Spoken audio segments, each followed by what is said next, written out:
आज honourable supreme court में TET का मामला लगा हुआ था। पुनर्विचार याचिका को सुनते हुए फिर से दीपांकर दत्ता साहब और जस्टिस मनमोहन साहब इस केस में अपीयर हो रहे थे।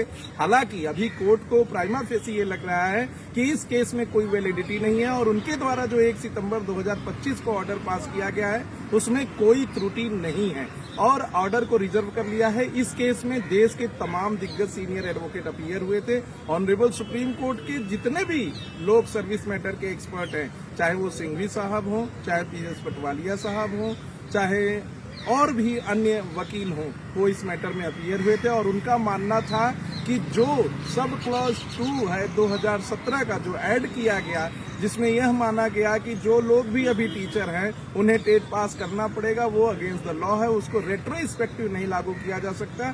2010 के पहले के जितने भी टीचर हैं उनके ऊपर वो बैड इफेक्ट देता है, उनके ऊपर ये लागू नहीं करना चाहिए। और सभी एडवोकेट्स का यही कहना था कि आप आरटीई में राइट टू एजुकेशन बच्चों का अधिकार मानिए, लेकिन जो सर्विस ज्यूरिस्प्रूडेंस है उसको भी दरकिनार नहीं कर सकते हैं और आर्टिकल 14 का ये वायलेशन होगा, क्योंकि सर्विस लॉ में साफ साफ कहा गया है कि जिस डेट पर आपकी नोटिफिकेशन नौकरी के लिए जारी हुई थी और उसमें जो एलिजिबिलिटी क्राइटेरिया था अगर आप पास किए हैं तो आपको निकाला नहीं जा सकता, जिसकी बहस काफी देर तक ऑनरेबल सुप्रीम कोर्ट में चली। लगभग 2.5 घंटे इस मैटर की बहस चली। उसके बाद ऑनरेबल जस्टिस ने इस केस का ऑर्डर रिजर्व कर लिया।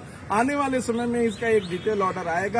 कुछ तरफ से जैसे state of Telangana, state of Tamil Nadu की तरफ से यह मांग था कि जो 2 साल का पीरियड दिया गया है इसे 4 साल कर देना चाहिए। हालांकि अभी तक पूरे मामले में थोड़ा सा ऐसा लग रहा था कि कोर्ट रिलीफ देने वाली नहीं है, तो जितने भी टेट के अभ्यर्थी हैं उनको आगे जो लीगल प्रोसीजर है या तो क्यूरेटिव पिटीशन दाखिल कर सकते हैं और या तो फिर अपनी मांग सरकार के सामने रख सकते हैं कि इसमें एक्ट में स्टैट्यूटरी प्रोविजन में कुछ संशोधन करके उन्हें रिलैक्सेशन दिया जाए।